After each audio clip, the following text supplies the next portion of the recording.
We have seen this disinformation. We understand that it comes from Russia. We understand that. And we have evidence that these numbers are being discussed between America and Russia. So, unfortunately, President Trump, who we have great respect for as the leader of the American people, whom we respect very much, who supports us constantly, unfortunately lives in this disinformation space. He refuses to have elections, is low in the real Ukrainian polls. I mean, how can you be high with every city is being demolished? It's hard to be high. Somebody said, oh no, his polls are good. Give me a break. Every city is being demolished. They look like a demolition site, every single one of them.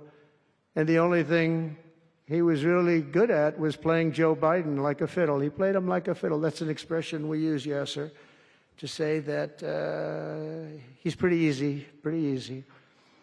A dictator without elections.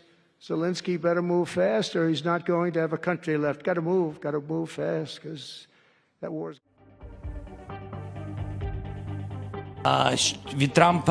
I want very much from Trump understanding of each other to hear what is going on. What are the security guarantees? It was partly in the victory plan of Ukraine in order to have a strong Ukraine on the negotiating table. Security guarantees from Trump are much needed. I would not describe the words President Trump addressed to me as a compliment, to put it mildly. Why be offended? Only someone who is a dictator would be offended by the word dictator. As for me, I take it as, well, what can you do? We will somehow live with the United States. We definitely won't be dictators. It's just not interesting. I am a legitimately elected president. I didn't come to power by force. I did not come to power. I was elected. 73%. The main thing for me was that we are not debtors, and despite what the media says, the agreement does not include $500 billion in debt, $350 billion, or $100 billion. Because that would be unfair, I think, to us. I really asked for at least an understanding that we equally see that all this is part of future security guarantees. That's why, even in the framework agreement, I really wanted at least a sentence on Ukraine's security guarantees to appear. During the war, everybody has problems. Even you, but you have nice ocean and don't feel now, but you will feel it in the future. God bless. You don't know that. God bless. You don't God know that. bless. You will not have a war. Don't tell us what we're going to feel. We're trying to solve a problem. Don't tell us what we're going to feel.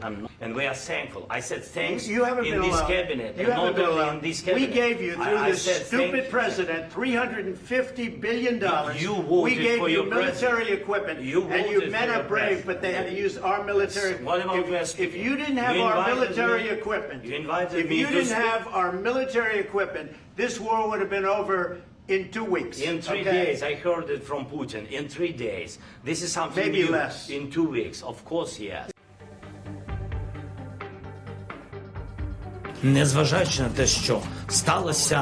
Regardless of what happened earlier, despite everything, we remain constructive.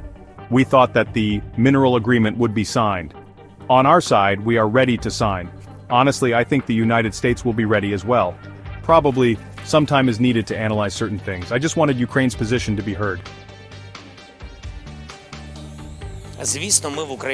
Of course, we in Ukraine have been receiving various signals for weeks, and there has already been a precedent for stopping aid. There was a stop of humanitarian aid, energy aid. There was also a halt in military aid at the end of January, but then everything was quickly restored. Ukraine will always be grateful to America for all the support that has been provided and is being provided, which is working to preserve the already quite fragile security foundations in Europe. This is not just about our country, this is about everyone in Europe. We want constructive cooperation, we want partnerships. We can only regret what happened in the White House instead of our negotiations, but we need to find the strength to move on, to respect each other, as we always respect America, Europe, and all our partners, and to do everything together to bring peace closer. And I thank everyone who supports Ukraine in this. There is very important news from the European Commission regarding significant funds for the defense of Europe. For us, this means, first of all, additional air defense, additional systems, additional missiles, additional ability to defend our cities and villages, our positions, All this creates a good additional basis for working to end the war. We will continue consultations and there will be new joint steps. Ukraine deserves peace. Ukrainians deserve respect. We know that the Russians have not changed their positions and demands regarding Ukraine. They will demand a reduction of our army, they will want a legal abandonment of our territories, and they will want a significant political deformation of Ukraine with a weakening of the Ukrainian constitution. And I will say that in fact, as long as we all in Ukraine stand together and firmly, as long as we are here, no one will succeed. The peace will be worthy. Glory to Ukraine.